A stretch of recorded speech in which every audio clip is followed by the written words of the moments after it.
Ridiculous Crime is a production of iHeartRadio. Hi, Zaron. Yo, what's up, Elizabeth Dutton? You know what's ridiculous? Oh, girl, do I. So there was this 18-year-older up in Canada, and this dude, he was driving drunk. He gets pulled over by the Royal Canadian Mounted Police, right? And they decide, like, hey, man, you need to, get out of the car. And he's like, oh, okay. And he knows he's got to take a breathalyzer. Now, I don't know how this works in Canada, but apparently while they're waiting for him to take the breathalyzer, they put him in the back of the cop car, right? Mm-hmm. So he's all terrified. Kid's 18. So he's like, I don't know about this breathalyzer. So he rips his underwear off and starts stuffing it in his mouth.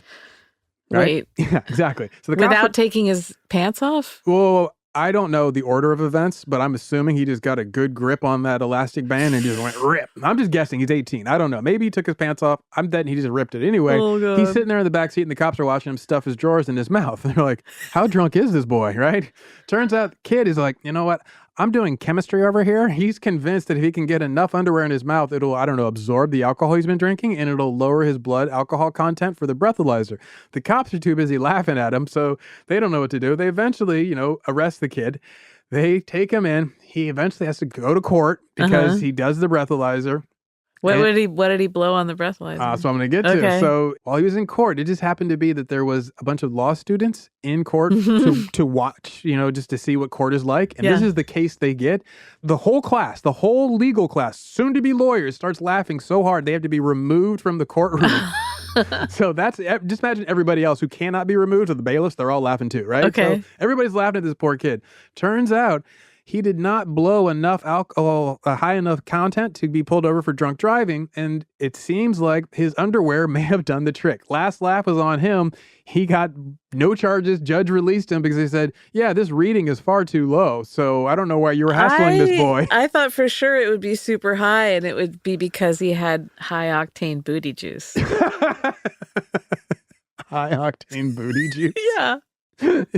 Is that an energy drink? That's the name of my new energy drink. High-octane booty juice? It's going to be so popular, Zaron. I bet it's going to. Oh, you should probably price it like Arizona iced tea so that way everybody buys it. $4.99. Yeah. And then I'm going to make merch. You should, definitely. And everyone's going to have a sticker on their card that says high-octane booty juice. For Choco. Ew. Okay, so that's ridiculous. Right? I thought you'd like that. You laid it out on that one. You want to know what else is ridiculous? I love ridiculous. Getting elected as mayor twice and then having to resign twice because of felony convictions. Yes. There it is.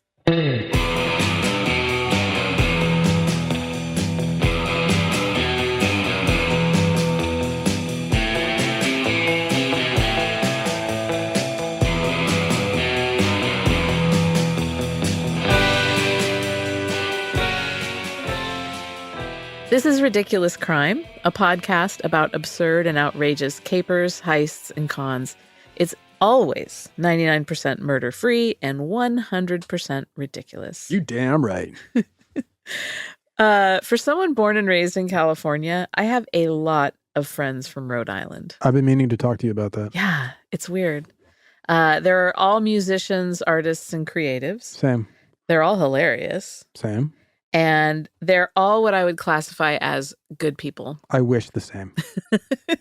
One of those people is none other than producer Dave. That's right, son. So today I have a very Rhode Island story, and it's seriously ridiculous. Dave, I hope I do you proud. You'll keep Dave. An eye on me. I want to tell you about a man named Buddy Cianci. Buddy who now? Vincent Albert Buddy Cianci Jr. He was an attorney, he was a radio talk show host, and most importantly, he was a politician. But more importantly, I guess, than that is that he was a convicted felon. Okay. Twice over. I like it. And that's what brings us, here with him today. That's what qualifies him for us. He crimed it up ridiculously. So Buddy was born April 30th, 1941 in Providence, Rhode Island. Mm-hmm. His dad was a doctor. His grandfather was a carpenter from Italy. So he had these working class roots further back, but he was a little posh boy. He was raised in a posh suburb. He went to prep school, went to university, then he went on to law school. American dream, American right? dream realized. Yeah, totally. He had ambitions, big ones.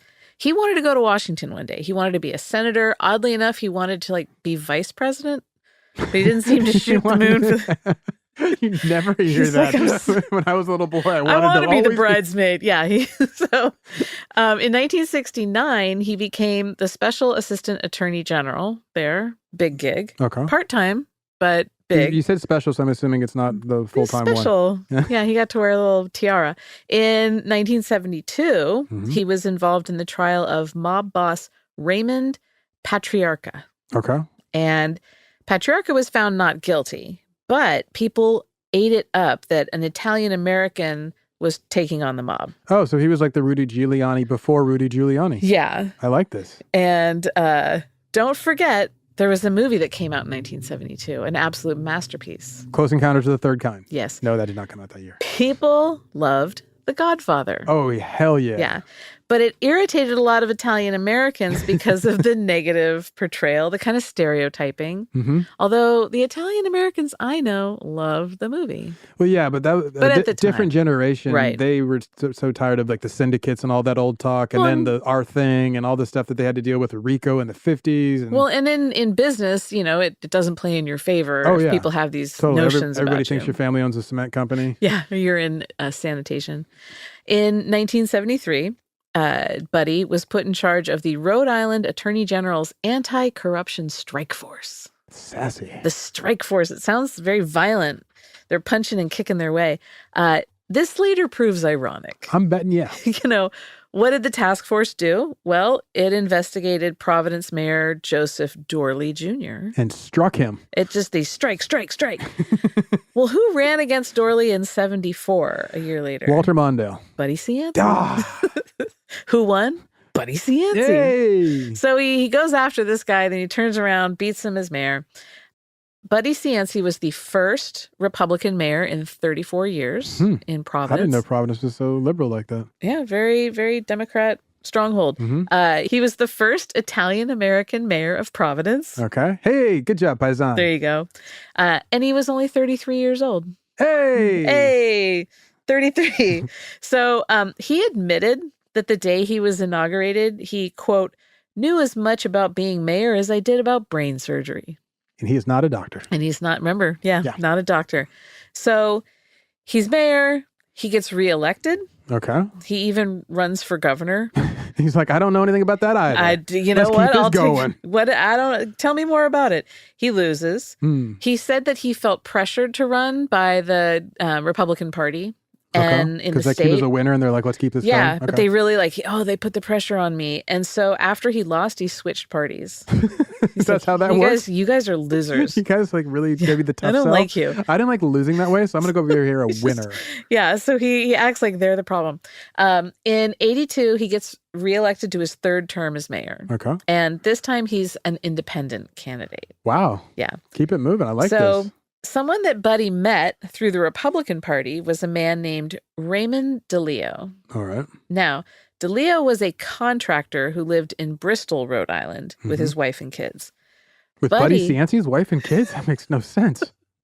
I'll be more precise with my clauses. DeLeo was a contractor who lived in Bristol, Rhode Island, with his being referring back to DeLeo as a pronoun. Yeah. Yeah. So I wasn't listening. But why is he living with Buddy Cianci's wife and kids? They all live together. Buddy found out that DeLeo owned a motel in Hollywood Beach, Florida. Ah, the other Hollywood. Yeah. Pablo, honey, come to Florida. So Buddy says, like, hey, man, can my family come stay at your hotel? Okay. It's like, well, yeah, call and make a reservation. So DeLeo's like, yeah, sure. And Buddy's like, well, can we stay for free? Let me just put it right out there. And then DeLeo's like, well, I guess, fine. So Could we stay in a room with a brown paper bag filled with money? It's like that's what his request is on the rider. So the Cianci family starts to visit pretty regularly. They love going down there. Most of the time, it's just Mrs. Cianci, Sheila, and their daughter. Okay.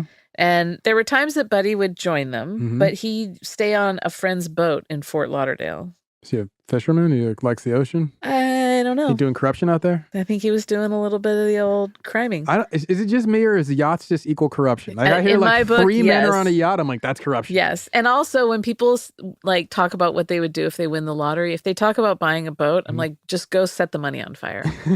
It is a waste. Anyway. But I have to say this one thing. boats, if it's small, awesome. Little fishing boat, John boat, great. You get into a ship, awesome. But a yacht, that's the problem area. Yeah, the bigger area. you get, the worse. So obviously the marriage is in trouble. Yeah, I'm guessing that. Yeah. And Buddy was a cheater, serial philanderer. They got into public screaming matches all the time. Oh, wow. Yeah. And That's then fun. Sheila told DeLeo that Buddy was physically abusive to her. Ooh. Yeah, not good. And that's an understatement. Yeah. Sheila wants a divorce and she goes to Buddy, says, we're over, I'm out of here. Buddy says, hold on. He's like, come on, baby, give me one more chance. Yeah, no. He said, can you please hold until after the 1982 mayoral election? True to form politician. Yeah, he's like, baby, I can't run as a divorcee. Priorities here. Come on, consider my options for the electoral politics. He says to her, look, if you can wait that long, I'll give you $500,000. In a brown paper bag. In a brown paper bag on a boat. Buddy moves into this carriage house. And it was like a detached garage. Yeah, it was a former house stable, and at one point a basketball court for a boys' club. How big is this thing? It's huge. Okay, yeah. For a carriage house, but it's all brick.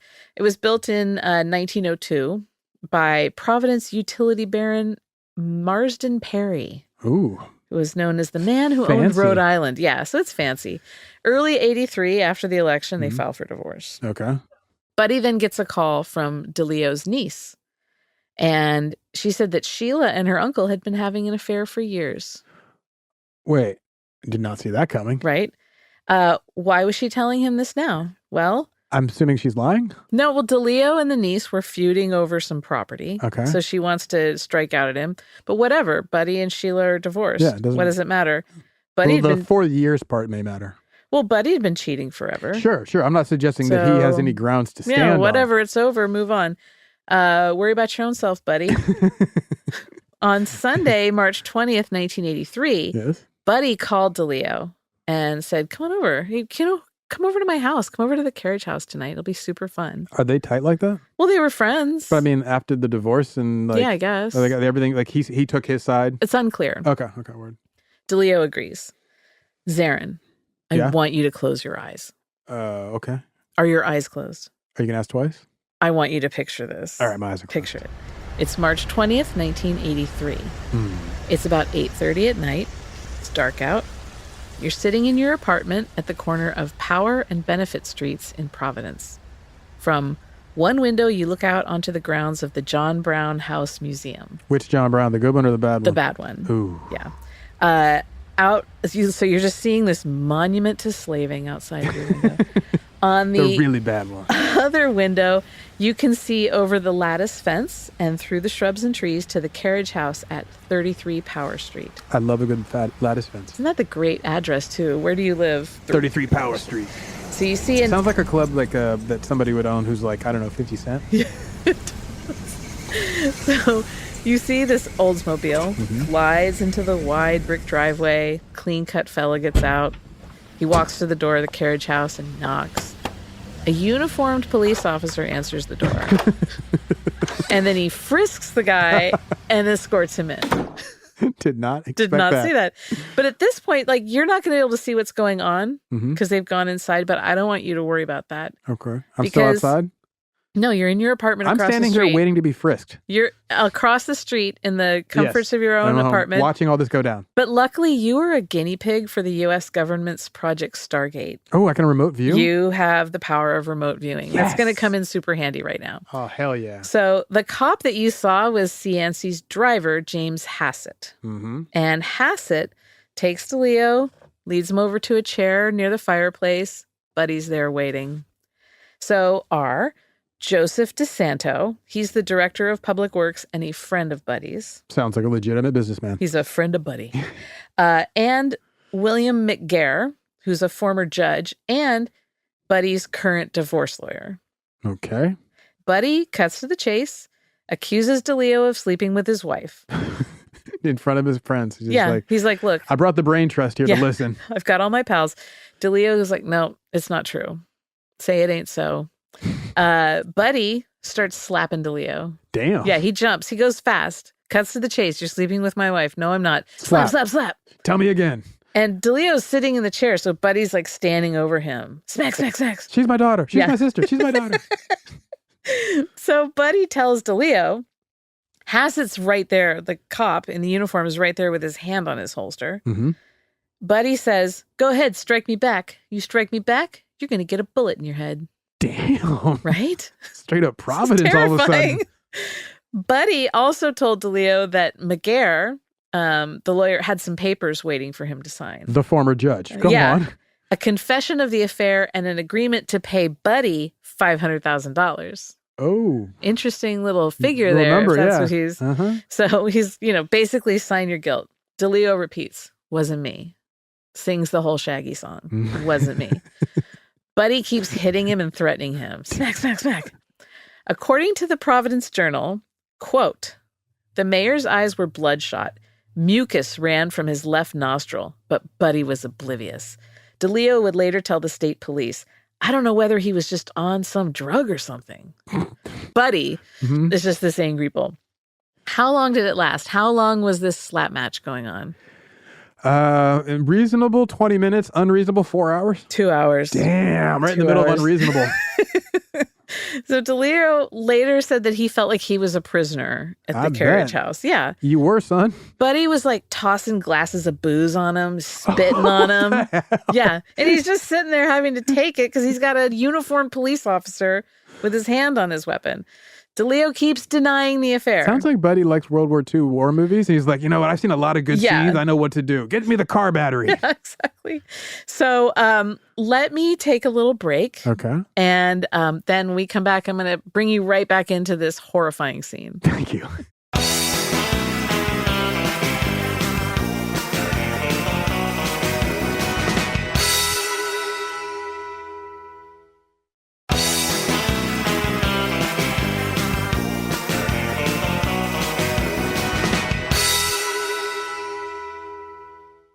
All right, Zaron, I'm going to stop slapping you for a little bit. Stop. And finish telling you this story. I'm listening.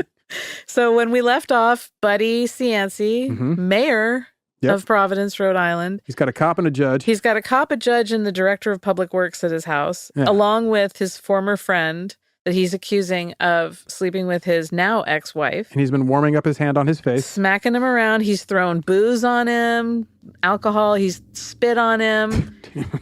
The guy, DeLeo, keeps saying, no, I swear to you, I have not had anything to do with your wife. Buddy tries to put a cigarette out on DeLeo's eye. Wow. Yeah, this is brutal. So, like Soviet World War II movies. Yeah, like singed the corner of his eye. DeLeo keeps denying it. And so then Buddy looks around the room. He scans past all the comfortable chairs, the table lamp, the credenza. His eyes settle on a spot next to the large fireplace. He reaches down and picks up a fireplace log. What? Yeah. He's got a fireplace in this carriage house? It's a huge fireplace, yeah. I'll put pictures on Instagram. Okay, yeah. So he picks up a fire log. He picks up the fire log, lifts it over his head as he's standing over DeLeo. The public works director, Joseph DeSanto, finally does something, steps in. He runs over and he helps DeLeo like fend off the blow. Keeps him from getting beaten with a fireplace log. So is he worried that he'll be in like an associate to murder? Is that what he's protecting himself? He just doesn't want to, he can see all the other stuff, but that's like, too far. A log, come on now, boss. So Buddy has a totally different recollection of the evening, I bet course. he does. So he wrote in his book, DeLeo and I were in the living room by ourselves. Enjoying a fire. As the argument got more heated, we both stood up. There was some pushing, shoving. I made some threats. I really don't remember who threw the first punch. It certainly could have been me, but I just don't remember. He makes it sound like they were fighting over the Red Sox. Yeah. It very quickly became a brawl. Eventually, Hassett came into the room and separated us. That's the uniformed cop. We went at it just like that a few times that night. At one point, we took breaks, cooled off. At one point, I remember picking up a fireplace log and threatening him. I should hit you with this thing. I should. But then I threw it down. Admittedly, that was putting him in a reasonable apprehension of bodily harm, which under the law is assault with a dangerous weapon. But I never hit him with it, never swung at him. I didn't try and burn him either. Instead, I took a half-smoked cigarette out of my mouth and flung it at him. I love it. It's like, here's what I actually It's did. always this adjacent, and it's still terrible. I did throw an ashtray across the room in his general direction, but I didn't throw it at him. I thought he might need to ash the cigarette I just flicked at him. Exactly. I always missed. I never intended to hurt anyone, and I missed when I threw the ashtray towards DeLeo. Yeah, my aim, bad, sorry. So sorry. McGarrett, the judge, finally calls Herbert D. Simone, former Rhode Island Attorney General, friend of both of theirs, says, can you come over and help? This is getting crazy. Beat the guy? Yeah. So 2 hours after DeLeo arrives, D. Simone arrives around 10:30. Another lawyer. Got it. Yeah. D. Simone takes Buddy into the kitchen to talk in private. Okay. Public Works DeSanto, he motions to DeLeo to leave, but DeLeo stays put. He said that in court that he was like super afraid of the cop with the weapon, and because the cop was between DeLeo and the door. That's what I figured, yeah. So suddenly a neighbor comes over to complain that DeLeo's car was blocking her driveway. I think it's you, Zaron. I think you're that neighbor. So your car is blocking the driveway. Hassett takes DeLeo's keys to move the car. And when he comes back inside, he gives the keys to Buddy. Doesn't give DeLeo his keys back. I like the move. Yeah. As a power move, I'm just saying. That's a scary move. I'm terrified right now if I'm him. The cop giving your keys away to someone else? Yeah. So Buddy keeps returning to the main room to come at DeLeo. And at one time, he throws the ashtray. DeLeo apparently reached out and caught the ashtray, like midair. At 11:15, all of the guys go into the kitchen where Buddy's sitting at the table. For snacks or what? Yeah, they just needed a break. They're like, hydrate. You guys, we got to hydrate. Yeah. Who wants, and they're just fixing up Who needs ice for their fist? Charcuterie plate.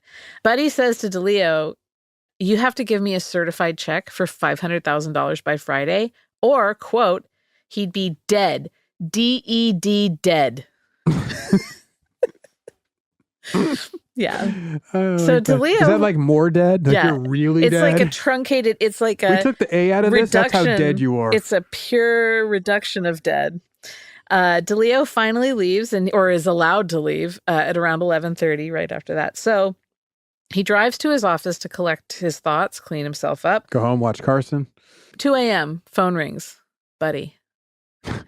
According to DeLeo, he sounded lightheaded, almost giddy. And he repeated that he was expecting $500,000, or guess what? You're dead. He's just on one. But at he's this just point. all. You got the Joker calling you. He's the mayor. So DeLeo didn't want the story to go public. All right. The Providence Journal said he was, quote, a deeply private man, which makes sense. It's not easy to find pictures of him online, by the way. Is he a deeply corrupt man? He's just privately corrupt. However, DeLeo did tell his friend, who was the U.S. attorney for Rhode Island, about what happened. And so he wasn't that private. Yeah. So the U.S. attorney was already investigating possible corruption in the Cianci administration. All right. And so they get this information. Now, like star witness time. Yeah. Okay. Now we can do a formal investigation of this. So a few days before the grand jury trial, DeLeo and Buddy, via their lawyers, they reach an agreement. DeLeo would not press charges, and Cianci would not sue him for alienation of affection, saying that he caused the divorce, right? So Buddy, he was a former federal prosecutor, but he didn't understand that private citizens can't independently settle criminal cases. This is a criminal charge. The agreement's voided. They're like, you guys, no. April 25th, 1983, the night before the grand jury trial, the allegation against Cianci is made public. Oh. So it comes out. The mayor was beating up. Okay. Yeah. April 26th, in front of the judge and the jury, DeLeo tried to invoke his Fifth Amendment right against self-incrimination so that he didn't have to testify in front of the grand jury. Interesting. And he was granted immunity and made to testify the following day. Oh. Yeah. Huh. Cianci testifies in front of the grand jury May 5th. During the testimony, Buddy discussed some tapes he had allegedly recently found in his former home with his wife.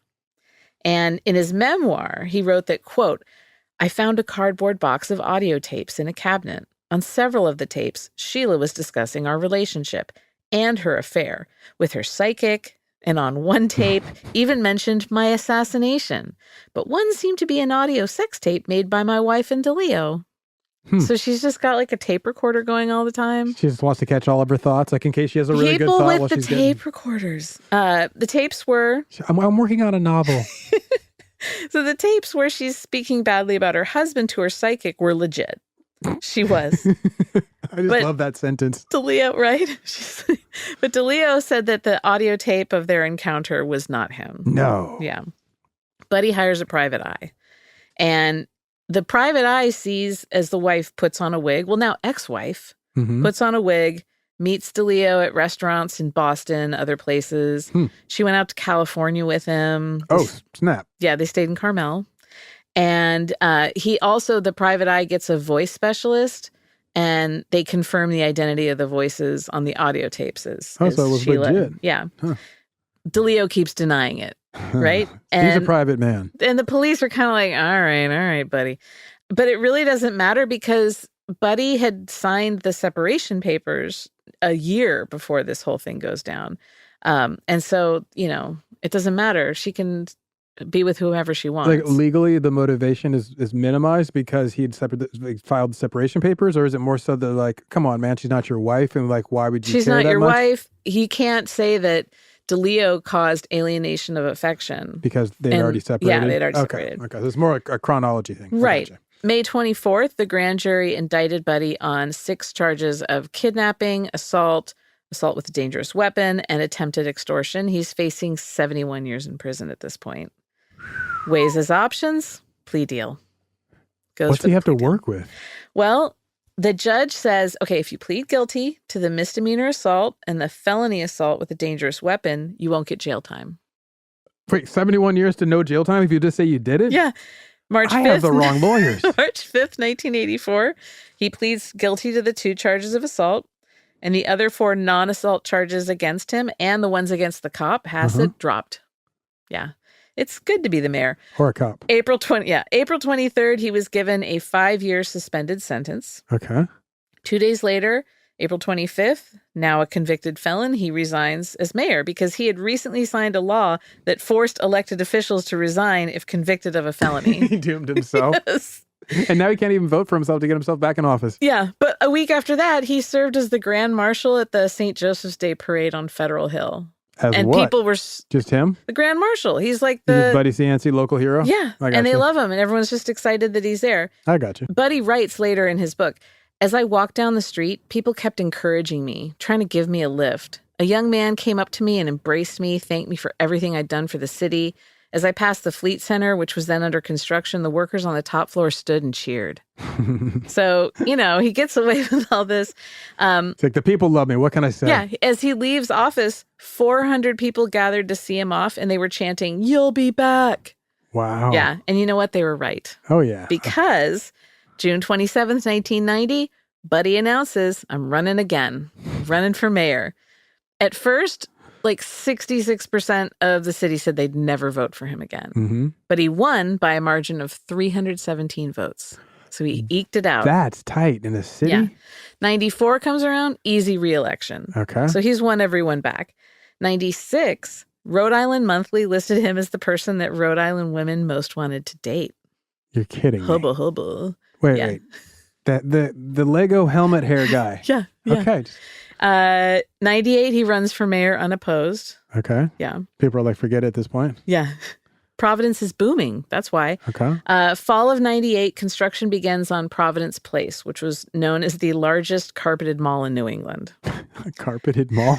I don't know why I picture really thick carpeting. I know. Not like a Berber carpet. They're just out there vacuuming constantly. Yeah. It opened in that following April. It cost $450 million, and it was 7 stories tall. Huge. Wow. It was the largest development project in Rhode Island history at that point. Mall of America, too. Yeah. January 99, Buddy announces that he has this plan for an urban renewal plan called New Cities. And it was for the waterfront development in like an industrial area along Allens Avenue, project downtown, and one in the Promenade District. It's like a Riverwalk? Yeah. Okay. Did you ever watch that TV show Brotherhood? Yeah. It's in Providence. It was on Showtime, yeah. I feel like most of it could have been based on this, but like Irish instead of Italian.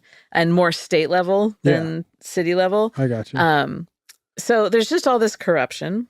And the feds figured where there's corruption, there's Buddy Cianci, right? So, I mean, after all, it's all going down right in his city hall. Seems to be working really well for the city. I mean, they keep reelecting him. They're getting business development. Exactly. So the FBI decides that we're going to set up a sting and we're going to bust Buddy. And like, we just got done with Marion Barry. We got a time on our hands. So this is early 98. They find an informant. A man named Antonio Freitas. He's a Portuguese immigrant. He owned an air conditioning and heating installation company called JKL Engineering.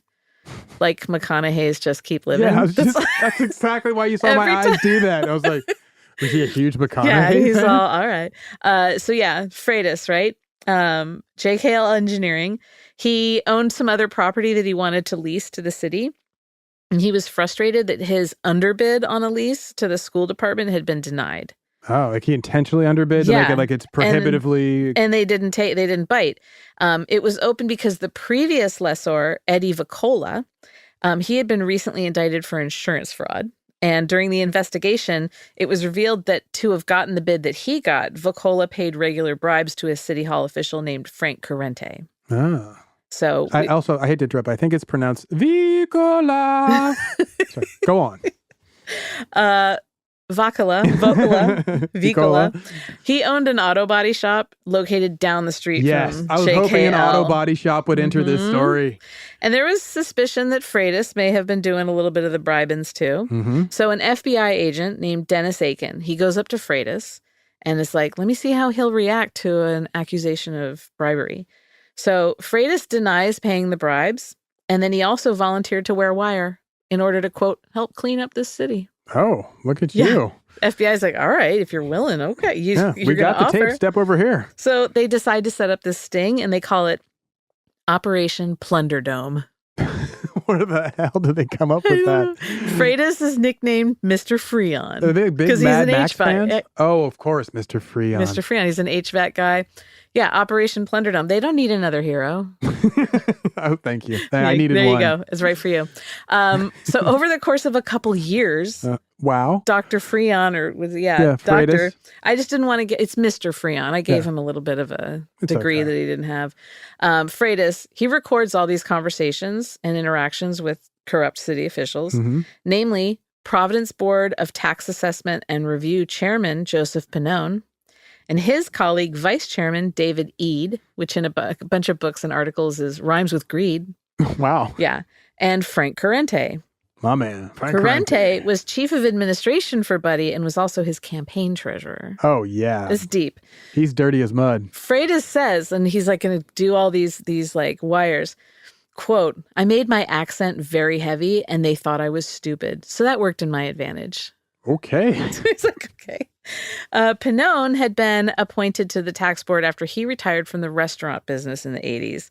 And he also held a position as a urine inspector at the Lincoln Greyhound Park. Oh, what now? A urine inspector. At the Lincoln? Because the Greyhounds, and they want to make sure they're not juicing I'm thinking the Greyhounds. Like the buses. Like they're going to the bus station. They're like, we're going to need you to pee in this cup, sir. When I first read this, I was like, wait, he has to clean the walls and the tiles? I'm thinking he's like piss testing the drivers. No. He's like, sir, you're thinking they're testing the drivers. I'm thinking he's like looking at all the urine on the walls in the Greyhound station. Like, that's good urine. It's to keep Greyhound racing honest. Okay. That's impossible. But he gets fired because he rarely showed up. Yes, that's what I'm saying. Greyhound racing is made to be corrupt. So Pannone, and it's terrible. Oh, it's a bad sport, yeah. Pannone tells Freitas things like, quote, there's no free lunches. It's money that counts. But Buddy didn't take anything directly. Everything went through Corrente. Smart. Yeah. Pannone also told Freitas that Buddy once told him, quote, never talk on the phone. Never get a check. Get cash when you're one-on-one. It's just basic life lessons. I like when someone's going to tell you the ways, like on a wire. Yeah. Here's how you don't get caught. And I'm going to tell you all the things. You're like, oh, go on. So during a meeting at JKL Engineering, Just Keep Living, Pannone asks Freitas if he had a video camera hidden in his office. Freitas says, yeah, and points right at the video camera. But Pannone doesn't think he's being serious, so like he just keeps talking. That's my move. I love that move. Pannone introduced Freitas to Corrente, December 98, and January 99. Freitas filmed Corrente taking $1,000 cash bribes. Okay. And he's got all of this on tape. Corrente was thought to be the bag man for Yeah, Buddy. I mean, that's what I'm thinking too. What about David Eade, rhymes with greed? What about him? Well, besides working for the Tax Assessment Board, David Eade also owned a vending machine company. There it is. I'm just going to say. Eade used his connections to put his vending machines in public buildings. And so Freitas approaches Eade, pretends that he needs cash so he could continue to pay the various bribes to Pannone and Corrente. Eade says, you know what, I'll launder it. No probs. I'm going to give you fake invoices for soda machines. Here's how we're going to do it. For JKL, Just Keep Living Engineering. Freitas is going to write a check to the company. Eade's going to cash it, take 10%. Mm-hmm. The FBI still couldn't make any direct connection with Buddy, but we know that Buddy has to be involved. Did they nail him? When we come back from this break, I'll let you know.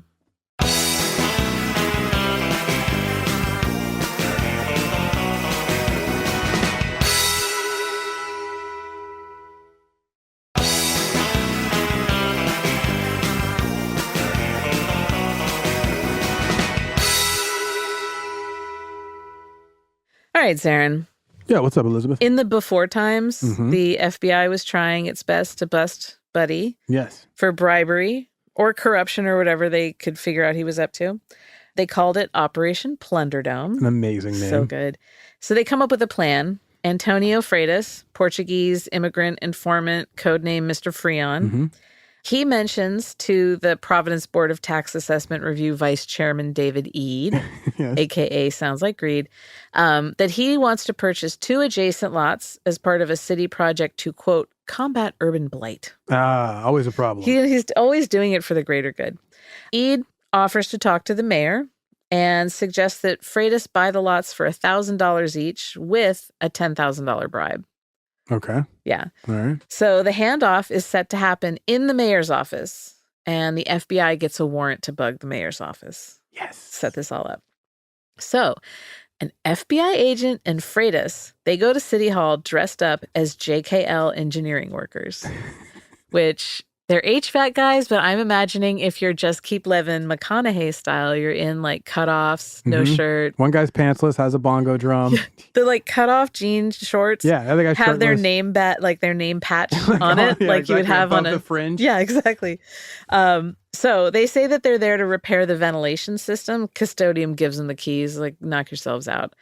They hide in the building. They make a wax imprint of the key to the mayor's office. But before they could have this whole handoff, they go in, they bug it, whatever. Eade calls the deal off. Why? You're Cold looking feet? at me quizzically. Yeah, cold. A woman called Eade on March 9th, 1999, says, guess what? Guess what, baby? Freitas working for the feds. Oh, snap. Yeah. I thought you'd be like, but guess what? I'm pregnant. You're like, oh, guess what? Sorry, guys, I have to go to an ultrasound. I can't go to the handoff. I'm trying to be a better handoff. father than mine, okay? So Eade is like pretty sure that she's one of Corrente's girlfriends. Okay. And that Corrente, remember he's Buddy's campaign treasurer. Oh, yeah. Is mad that he's not part of the deal and is just trying to double cross him. Oh, interesting, Reed. But in any case, Eade's spooked. He's like, he goes and he confronts Freitas. He's like, listen, JKL. Freitas is like, you know what? I'm not working for the FBI. I'm working for the CIA. This guy. Yeah. And Eade's like, oh, you card. All right. That's me. You silly goose. Mr. Freon, I'm telling you. Listen, you silly. So April 28th, 99, 50 FBI agents raid City Hall offices. Wow. 50. All those FBI jackets running in. Oh, God. Yeah. They're like clunking on the floor. Pannone and Eade arrested. Rosemary Glancy, who was a deputy tax assessor, she gets arrested. We hadn't heard her name. Yeah, she's a fresh one. That evening, Buddy gives a press conference. I bet he did. He loves a press. And when in doubt, press conference with Buddy. He denies any involvement. Doesn't know anything about it. Wasn't me, I would think he would say. He jokes, you know what? You're not going to find any stains on this jacket. Oh, is this a Lewinsky joke? It's 99. No, I don't think so. It's 99, so I'm just guessing. But it wasn't a jacket, it was a dress. Well, yeah. I think he's saying I didn't spill any of that sauce on me. Oh, He lets the sauce go all over the place. I got you. I'm over here. I'm trying to keep it, contemporaneous. That is a good connection. Yeah, no. But I'll try again. I'm gonna rule no. Yeah, on that one. I understand. In May 99, His pals are facing federal charges. Buddy, what's he doing? Oh, getting inducted into the Rhode Island Heritage Hall of Fame. That's just like the parallel paths that they have. So at first, Pannone and Eade not cooperating with the feds. Okay. But then they both agree, okay, we'll make deals. Fine. Pannone's deal is revoked after a, quote, series of disastrous meetings in which he fumbled and contradicted himself. Oh. So he can't get his whole thing straight. They say, guess what? No deal. Yeah, no, we don't believe anything you're saying. Yeah. In 2000, Pannone and Glancy, the lady that showed up at the last minute, they're sentenced to 5 and 2 years, respectively, in prison. Corrente gets indicted in 2000. Now, when this is going on, in July of 2000, when his pals are getting sentenced and indicted and going through the ringer, Buddy, what's he doing? On a yacht? He's appearing in the Bristol 4th of July parade riding a white police horse. I was close. Just, like Lady Godiva through his town. Exactly. Was he naked with hair flowing? Yep. So no taxes for anybody. But these parades, the honors, the events, the fun press conferences, they can't last. Oh, it can't? No. Nothing gold can stay, Zaron. I've heard this. April 2001, Buddy gets indicted. Oh, you knew it was coming down. 30 counts of racketeering, conspiracy, extortion, witness tampering, mail fraud. The indictment is 97 pages long. He had to hire a whole team of lawyers. Exactly. Corrente and Pannone charged again. Brought right back. Guys. So the FBI says that all throughout the 90s, the mayor's office had extorted more than $2 million in kickbacks, jobs, favors, contracts. Sure. In a statement released later that day, he went with a statement, not a press conference. Buddy says he's innocent. He says, guess what, guys? Quote, 97 times 0 is 0. It's 100% correct. Yeah. And he says, I've had better Mondays. He gets all Garfield on it. Exactly. He pleads not guilty, obviously. Naturally. Released on a $50,000 bond. Okay. The cops add insult to injury when he gets booked. They make him remove that amazing snap-on looking toupee for his mugshot. He had the most luxurious, thick toupee that was so phony looking. It was like the play school little figure snap-on hair. That's exactly what I'm picturing. That or like the Lego plastic hair. With the swoop. Yeah. Pictures on Instagram. So how are the people of Providence taking all of this? They love it? I mean, this would rock your world, right? No, they love it. His rating immediately goes up after his indictment. He goes from a 60% approval rating to 65. I like it. Jumps 5 points. Providence is like the Philadelphia of Rhode Island. Yes. One of the many charges against Buddy involved the city's university club.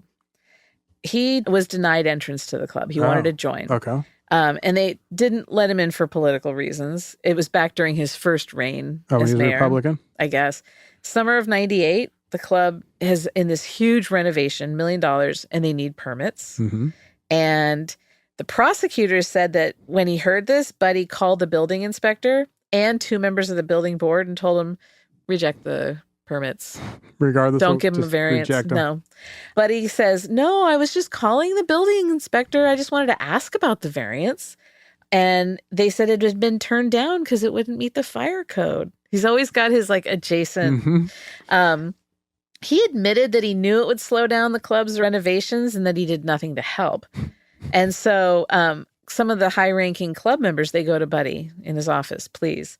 Buddy then states his very famous lines that were later retold in trial. Quote, be careful of the toe you step on today because it may be connected to the ass you have to kiss tomorrow.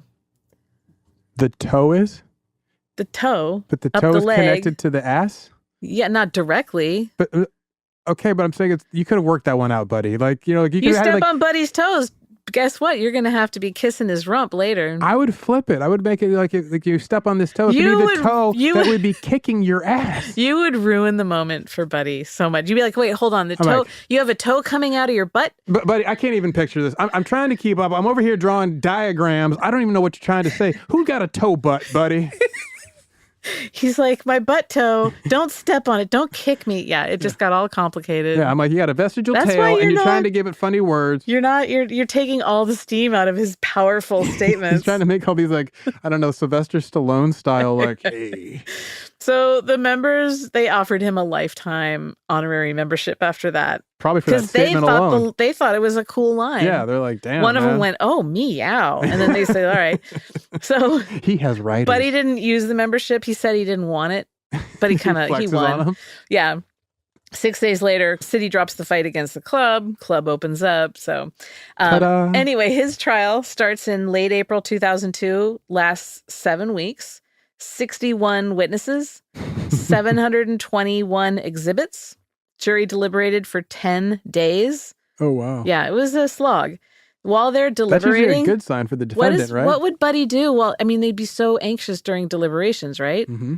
No, Buddy went and served as the Grand Marshal for the Rhode Island Festival of Pride and then spent the evening in one of his favorite drag bars.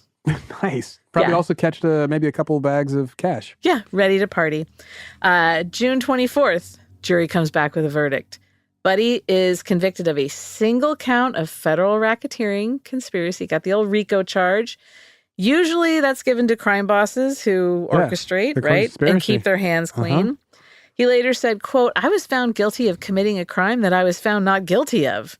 And, quote, "I was found guilty of being mayor." Now that line I like. Yes, there you go. We'll give him that one.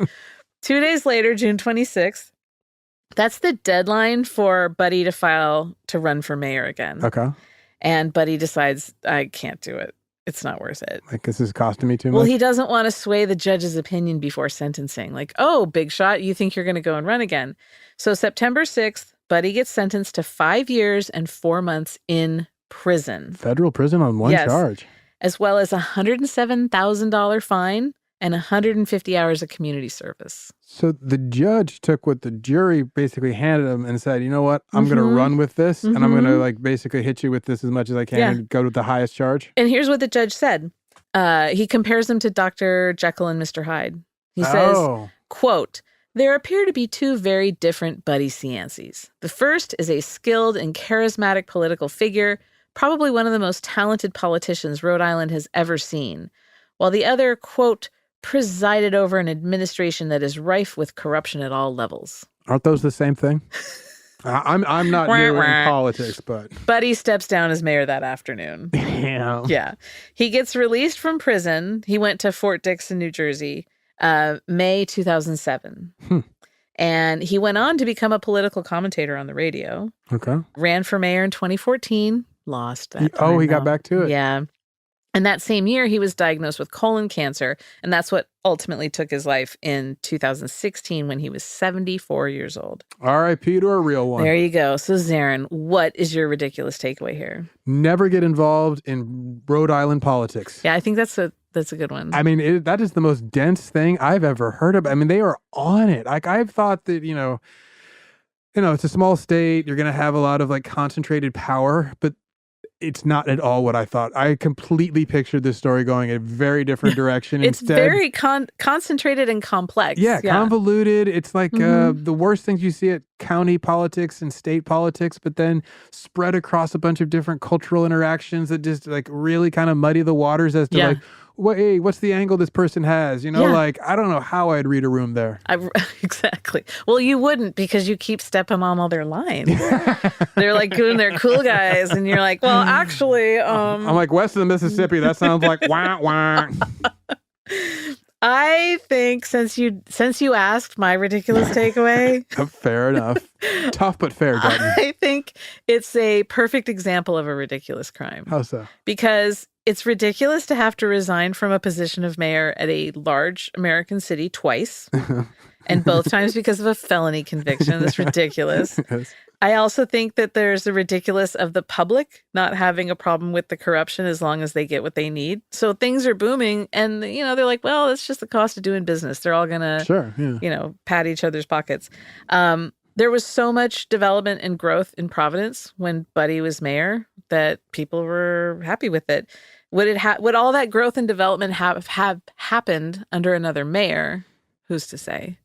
That's an interesting question. I often have debated this with people I know who are in politics, which is, does the corruption allow the developers to do their thing? And then my question is do we want them to be the ones deciding the futures of these cities? Right. Because we act like any growth is good growth, and that's not my opinion. I kind of want quality of life growth. So Agree. if the people of Providence are happy with the quality of life, I think that's the better question than how many new shiny buildings do they get. And they seem to be happy with the quality of life. So And I think that it's good to keep in mind that we a lot of times tend to lay all of the victory or all of the defeat at the mayor's or the president's feet. The most powerful person gets all the credit. Yeah, they get all the credit or they get attacked for it. And it's like, well, it's more than just Buddy that got all this happening, or it's more than just Buddy that's all the bad stuff too. So exactly. Don't oversimplify it. Yeah. But since, city's doing well, people don't care, that's a little ridiculous. No stains on the suit? Hey, there you go.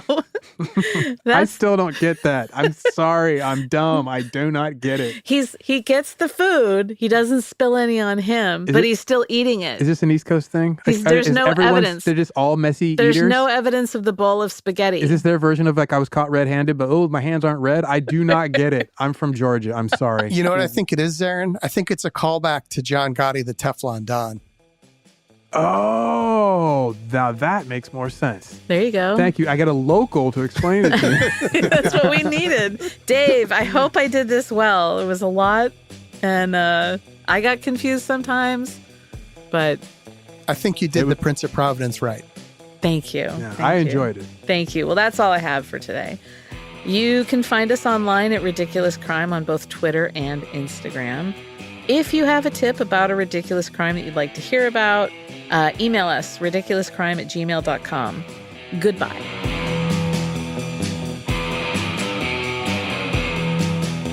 Ridiculous Crime is hosted by Elizabeth Dutton and Zaron Burnett. That's me.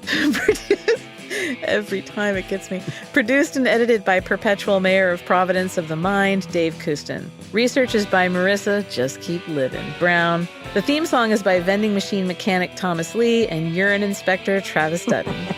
Executive producers are undercover federal agents Ben Bolin and Noel Brown. Ridiculous crime. Say it one more time. Ridiculous crime. Ridiculous Crime is a production of iHeartRadio. For more podcasts from iHeartRadio, visit the iHeartRadio app, Apple Podcasts, or wherever you listen to your favorite shows.